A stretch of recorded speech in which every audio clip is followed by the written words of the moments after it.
terima kasih Anda masih bersama kami di Lintas Sepekan. Kali ini kami hadirkan informasi guna memudahkan masyarakat berobat ke puskesmas. Pejabat sementara Wali Kota Banjarbaru Benhard R. Rondonuwo mencanangkan pemakaian program aplikasi anti-antri di seluruh puskesmas sekota Banjarbaru. Selama ini masyarakat yang ingin berobat ke puskesmas harus antri dan menunggu giliran sesuai nomor antrian untuk mendapatkan pemeriksaan medis. Inilah yang kadang membuat warga lama menunggu, apalagi jika warga yang berobat ke puskesmas cukup banyak sehingga harus lama antri menunggu giliran. Ditambah lagi di tengah pandemi COVID-19 seperti sekarang ini. Untuk mengatasi hal itu, pejabat sementara Wali Kota Benhard R. Rondonuwo di kantor Dinas Kominfo Banjarbaru mencanangkan pemakaian program aplikasi anti-antri di seluruh puskesmas sekota Banjarbaru. Menurut penjabat sementara Wali Kota Banjarbaru, langkah ini sebagai wujud nyata dari kepedulian generasi muda yang memberikan aplikasi anti-antri kepada Pemko Banjarbaru. Dengan adanya aplikasi ini, Pemko Banjarbaru sangat terbantu untuk menekan angka penyebaran COVID-19.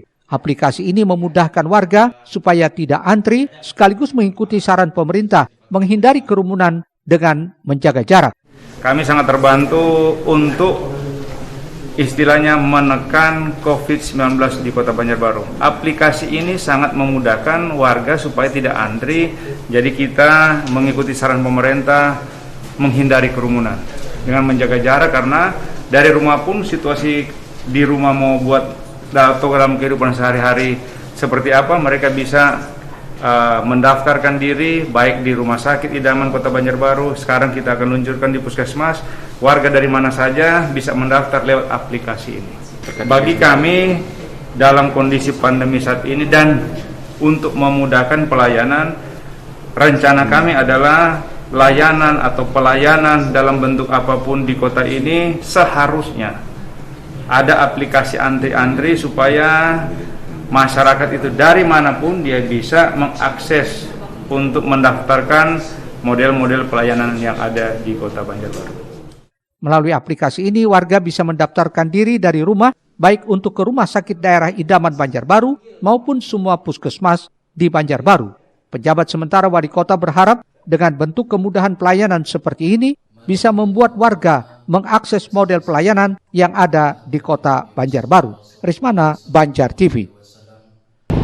Ya, berikutnya pemirsa, Dinas Pemberdayaan Perempuan dan Perlindungan Anak Kota Banjarmasin terus melakukan sosialisasi indikator kota layak anak di tengah masyarakat. Salah satunya untuk pemenuhan hak anak. Samping itu juga DP3A Kalimantan Selatan tahun depan akan menjalankan program advokasi bagi anak putus sekolah dengan harapan mampu menekan angka perkawinan usia dini. Kota Banjarmasin sudah 2 tahun berturut-turut mendapat predikat kota layak anak tingkat madya. Targetnya tahun depan naik setingkat di atasnya menjadi Nindya.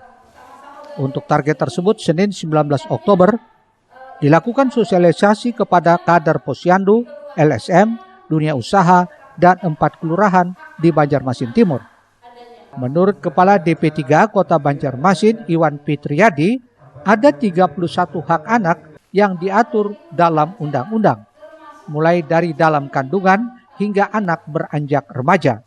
Iwan berharap dari 24 indikator penilaian kota layak anak yang masih sering terabaikan di tengah masyarakat, secara perlahan namun pasti dapat dibenahi sehingga tahun 2021 target yang diimpikan dapat terwujud. Memang ada beberapa indikator yang perlu peningkatan lagi. Ya, antara lain tentang pentingnya puskesmas yang ramah anak, tentang sekolah yang ramah anak, tentang kepemilikan akta kelahiran yang wajib untuk anak. Ketika ada anak di Banjarmasin tidak memiliki akta kelahiran 0 sampai 18 tahun usianya, berarti itu merupakan salah satu problem yang harus kita atasi bersama. Tapi optimis ya Pak sampai ini. Alhamdulillah, karena kita sudah 2 kali dapat penghargaan Madya, ya tentunya paling tidak setingkat di atas Madya adalah Nindya, insya Allah. Hadir 2 narasumber, yakni masing-masing dari Dinas Kesehatan dan Badan Narkotika Nasional Kota Banjarmasin. Berharap melalui para peserta dapat melanjutkan sosialisasinya ke lingkungan masing-masing. Eko Anggoro, Banjar TV.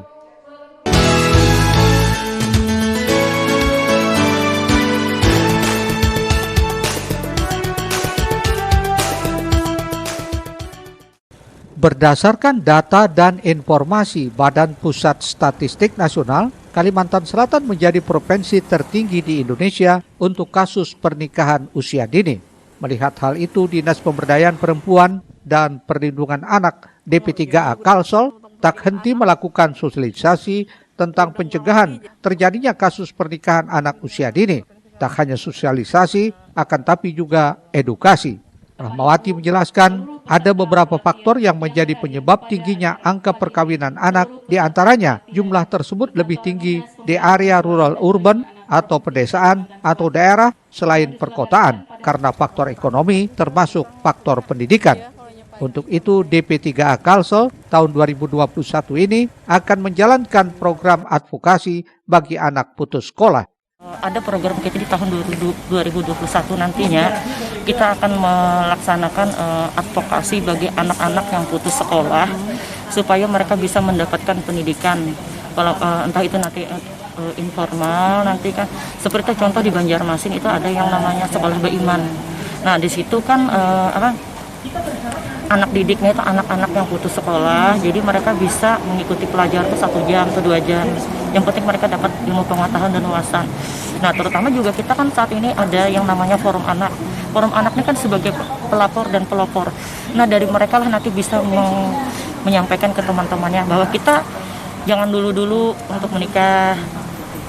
Kemudian kalau misalnya ada terjadi kekerasan terhadap anak, nah mereka forum anak itu juga berperan penting, mereka sebagai pelapor dan pelopornya. Dengan adanya program advokasi bagi anak putus sekolah melalui pembekalan berbagai ilmu terkait dampak yang ditimbulkan, diharapkan mampu menekan tingginya angka perkawinan anak usia dini di daerah ini.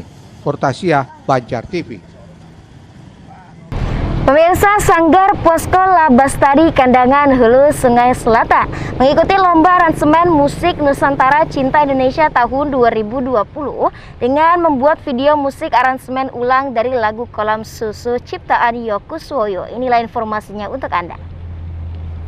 Inilah video musik hasil ciptaan Posko Labastari asal Kandangan Hulu Sungai Selatan, ikut dalam lomba aransemen musik Nusantara Cinta Indonesia Lamen C tahun 2020 diselenggarakan Yayasan Atma Nusantara Jati Atsanti. Lomba ini didukung komunitas seniman Nusantara dan Dirjen Kebudayaan Kemendikbud RI mewajibkan peserta mengaransemen ulang lagu Kolam Susu ciptaan Yokuswoyo menjadi musik Nusantara atau daerah berdurasi 3-5 menit. Hasil video musik yang dibuat peserta harus diunggah di media sosial untuk dilakukan penilaian berdasarkan keaslian musik, dinamika, penyajian, kreativitas, inovasi, penguasaan aransemen atau skill, serta proporsi unsur Nusantara dari karya yang dihasilkan. Juri akan menetapkan 10 karya terbaik dan 1 karya favorit berdasarkan penilaian warganet dengan jumlah likes atau suka terbanyak dihitung mulai tanggal 16 hingga 24 Oktober mendatang. Untuk itu, Wakil Ketua Posko Labastari Kandangan, Muhammad Peri Fauzan berharap masyarakat Kalimantan Selatan memberikan dukungannya kepada Posko Labastari agar bisa meraih kategori karya favorit pada ajang perlombaan tingkat nasional tersebut. Seluruh masyarakat Kalimantan Selatan dan sekitarnya bantu kami serta doanya, semoga kami menjadi peserta yang terfavorit di ajang lomba musik aransemen Nusantara Cinta Indonesia dengan cara like, buka video dan like sebanyak-banyaknya. Peserta yang masuk dalam kategori karya terbaik akan mendapatkan hadiah uang pembinaan 20 juta rupiah. Sedangkan untuk kategori karya favorit akan mendapatkan hadiah uang pembinaan 10 juta rupiah. Erwin Yudanwari, Banjar TV. Ya pemirsa, itu sudah perjumpaan kita di Lintas Banua Sepekan edisi Minggu 25 Oktober 2020. Saya Miratu Nahar beserta tim redaksi undur diri dari hadapan Anda. Pemirsa, tetap jaga kesehatan Anda dan tentunya tetap patuhi protokol kesehatan. Selamat menikmati hari libur Anda. Wassalamualaikum warahmatullahi wabarakatuh dan sampai jumpa.